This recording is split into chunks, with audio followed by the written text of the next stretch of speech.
மயில காள மனசு இந்த மயிலுக்கு தான் தெரியாதா? தெரிஞ்சிருந்தும் புரிஞ்சிருந்தும் வெளியில் சொல்ல முடியாதா?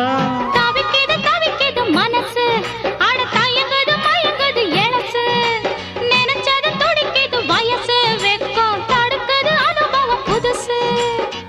மந்தை போகும் ஆட்டுக்குட்டி இனி போகட்டும், சொந்தம் என்னும் சொல்லே இங்கு நிலையாகட்டும். மந்தை போகும் ஆட்டுக்குட்டி இனி போகட்டும், சொந்தம் என்னும் சொல்லே இங்கு நிலையாகட்டும்.